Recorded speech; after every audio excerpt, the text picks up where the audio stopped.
Jueves 4 de abril de 2024. Tres mensajes del Evangelio de hoy, tomado del Evangelio de San Lucas, capítulo 24, versículos del 35 al 48. En aquel tiempo, los discípulos de Jesús contaron lo que les había pasado por el camino y cómo lo habían reconocido al partir el pan. Estaban hablando de estas cosas cuando Él se presentó en medio de ellos y les dijo: «Paz a ustedes». Pero ellos, aterrorizados y llenos de miedo, creían ver un espíritu. Y Él les dijo: «¿Por qué se alarman? ¿Por qué surgen dudas en su corazón? Miren mis manos y mis pies, soy yo en persona. Pálpenme y dense en cuenta de que un espíritu no tiene carne y huesos, como veis que yo tengo». Dicho esto, les mostró las manos y los pies. Pero como no acababan de creer por la alegría y seguían atónitos, les dijo: «¿Tienen ahí algo de comer?». Ellos le ofrecieron un trozo de pez asado. Él lo tomó y comió delante de ellos. Y les dijo: «Esto es lo que les dije mientras estaba con ustedes, que era necesario que se cumpliera todo lo escrito en la ley de Moisés y en los profetas y salmos acerca de mí». Entonces les abrió el entendimiento para comprender las Escrituras, y les dijo: «Así está escrito: el Mesías padecerá, resucitará de entre los muertos al tercer día, y en su nombre se proclamará la conversión para el perdón de los pecados a todos los pueblos, comenzando por Jerusalén. Ustedes son testigos de esto». Palabra del Señor. Gloria a ti, Señor Jesús. El Evangelio que tenemos hoy es el Evangelio inmediatamente posterior al Evangelio que leímos ayer, el Evangelio que nos habló de los discípulos de Emaús. Ahora nos encontramos con estos discípulos que se han encontrado en Jerusalén de nuevo con los apóstoles y están contando lo que les ha sucedido, y Jesús aparece en medio de ellos. Vamos a meditar tres mensajes de este Evangelio. Primero, ¿por qué se alarman? Segundo, les abrió el entendimiento. Tercero, ustedes son testigos. Vamos con el primer punto. ¿Por qué se alarman? Evidentemente los apóstoles estaban viviendo un momento de muchísima confusión. Dice el Evangelio que estaban aterrorizados. En primer lugar, aterrorizados por las circunstancias en que se encontraban. Su líder, aquel que creían ellos que era el Mesías, había muerto. Los judíos estaban buscándolos a ellos para matarlos. Pero además estaban aterrorizados por lo que estaba sucediendo. Habían visto a Jesús resucitado. Todo era bastante confuso. Y cuando se les aparece de nuevo el Señor allí en el cenáculo donde seguramente se encontraban, ellos creían ver un espíritu. Tiempo de mucha confusión. Y hoy el Señor también te dice a ti: ¿por qué te alarmas? Me dice a mí: ¿por qué te alarmas? Es cierto que también nosotros estamos en un tiempo de mucha confusión. Pero el Señor nos lo vuelve a preguntar: ¿por qué te alarmas? Es un reclamo amoroso por nuestra desconfianza. En el Evangelio mismo el Señor les dice: ¿por qué surgen dudas en su corazón?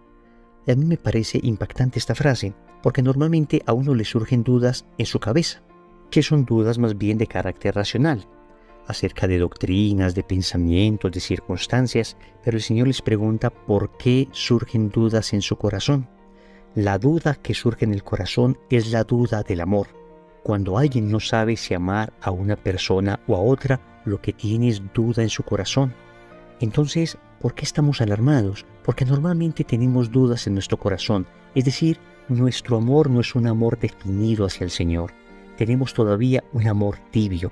Tenemos todavía un amor confundido entre nuestros propios intereses y los intereses divinos, entre nuestros miedos y la confianza en Dios, entre nuestra débil fe y aquello que Dios nos ha prometido. El Evangelio dice que los apóstoles no terminaban de creer, no acababan de creer lo que veían, y por eso el Señor tuvo que hacer un signo como comer delante de ellos para que se dieran cuenta que la resurrección era algo real. Y les dice el Señor que todo está bajo control, que esto está sucediendo porque la Escritura se cumple. Eso es bonito porque el Señor les está exhortando a creer en su mente y a creer en su corazón. ¿Por qué te alarmas? ¿Crees que las circunstancias históricas que estamos viviendo se han salido de control? ¿Crees que Dios no está escribiendo historia de salvación a través de estos difíciles acontecimientos? ¿Crees acaso que de pronto esto se le salió de las manos a Dios? ¿Por qué te alarmas? Confía que Dios escribe historia de salvación incluso a través de estos acontecimientos, y de males sabe sacar bienes mayores. Nosotros lloramos porque nos falta fe. Nos angustiamos porque no hemos terminado de comprender el poder de Dios. ¿Por qué nos alarmamos? Todo está bajo control. Segundo, les abrió el entendimiento. Dice el Evangelio que el Señor les abrió el entendimiento para comprender las Escrituras, y menciona una serie de profecías que en todo el Antiguo Testamento se referían a Jesús. Y el Señor menciona a Moisés, a los profetas y a los salmos. Es el resumen de todo el Antiguo Testamento, lo que los hebreos llaman la Tanaj, que es la Torá, es decir, la ley de Moisés, los Neviim, que son los profetas, y los Ketubim, que son los demás escritos de la Biblia. Es decir, todo el Antiguo Testamento estaba preparando al Mesías. Toda la revelación del Antiguo Testamento era preparación para la revelación definitiva del Padre. El Señor les abrió el entendimiento para que comprendieran la palabra, y nosotros hoy necesitamos que Dios nos abra el entendimiento también para comprender la palabra. Dice la Constitución del Concilio Vaticano II, Dei Verbum, en el numeral 12, lo siguiente: la Escritura se ha de leer e interpretar con el mismo espíritu con que fue escrita. ¿Por qué no somos capaces nosotros de comprender la Escritura? Porque no tenemos el Espíritu de Dios y necesitamos suplicarle al Espíritu Santo que abra nuestro entendimiento. Estamos alarmados porque no entendemos la Escritura, y no entendemos la Escritura porque no tenemos el Espíritu Santo dentro de nosotros. Un don que deberíamos pedir permanentemente es el don del entendimiento de la Escritura. Todos los días decirle al Señor: dame entendimiento de la Escritura, dame conocimiento verdadero de tu palabra. Y eso es importante porque hoy más que nunca tenemos una tremenda confusión respecto a las interpretaciones de la palabra. Por eso el catecismo es claro al afirmar: el oficio de interpretar auténticamente la palabra de Dios, oral o escrita, ha sido encomendado solo al magisterio vivo de la Iglesia, el cual lo ejercita en nombre de Jesucristo. Esto está en el numeral 85 del Catecismo. ¿Qué significa? Que pedimos a Dios el entendimiento de la palabra, siempre sometido a la interpretación oficial de la misma en el magisterio de la Iglesia, porque si no, podemos enloquecernos en una cantidad de interpretaciones que a la larga van a llevarnos a fanatismos, a extremos, a perder incluso la fe. Por eso hemos de pedir al Señor el don del entendimiento de la Escritura en el marco de lo que el magisterio de la Iglesia nos enseña. Cuidado, queridos amigos, cuidado con esas interpretaciones, incluso en ambientes eclesiásticos que son absolutamente contrarias a lo que la Iglesia nos ha enseñado durante 2000 años, a lo que los santos creyeron, a aquello por lo que murieron los mártires.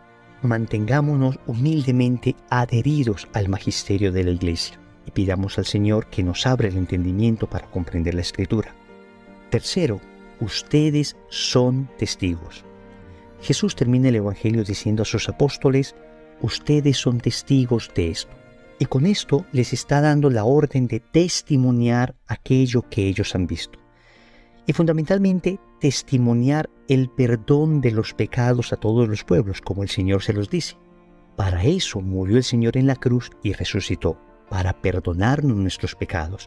Entonces debemos contar al mundo entero que hemos sido liberados de ese enemigo que tenemos, que se llama el pecado, el peor enemigo de todos. Lo primero que hay que hacer entonces es ayudar al mundo a reconocer que está en pecado. Porque quien no reconoce que está enfermo, pues no va al médico y termina muriendo aún sin darse cuenta de su enfermedad. En la primera carta del apóstol San Juan, en el capítulo 1, versículo 8, dice el discípulo amado: si decimos no tenemos pecado, nos engañamos y la verdad no está en nosotros. Entonces el primer paso es un querigma que ayude a tomar conciencia de que hemos vivido hasta ahora en el pecado.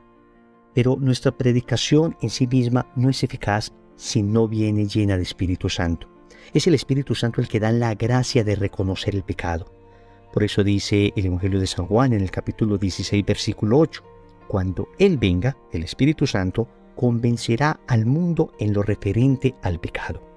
Y así, una vez comprendida la situación de pecado en que vivo, viene la buena noticia. Cristo me perdona los pecados. Su muerte en la cruz significó para mí salvación. Y nosotros somos testigos de eso y debemos proclamar al mundo esta realidad. Desafortunadamente hoy muchas de nuestras predicaciones han descuidado este aspecto esencial del querigma, del primer anuncio. Y por consiguiente, la persona no termina de entender de qué es que le salva a Cristo. Porque no se les ha anunciado la necesidad de la conversión, la necesidad de reconocer mi pecado para ser sanado de él, para ser perdonado de él. Y esto, repito, es esencial retomarlo en la predicación. Somos testigos, debemos anunciar al mundo que hay un Salvador, y ese Salvador murió y resucitó para librarnos del pecado. Oremos. Amado Señor, hoy te suplico que me regales la paz que procede de ti, porque sabes que vivo alarmado, mi corazón vive nervioso, intranquilo. Cuando no estoy contigo, Señor, me siento mal, solo, angustiado, pero cuando estoy contigo todo cambia. Tú me das confianza. Escuchar tu palabra me llena de paz. Por eso te suplico que me abras el entendimiento para comprender tu palabra, que la pueda leer, gustar, amar y sobre todo practicarla, para poder ser verdadero testigo de la resurrección, para poder contarle a todo el mundo que tú eres el camino, la verdad y la vida. Señor, dame lo que me pides y pídeme lo que quieras. Amén. Recordemos entonces, primero, ¿por qué se alarman? Segundo, les abrió el entendimiento. Tercero, ustedes son testigos. Compromiso.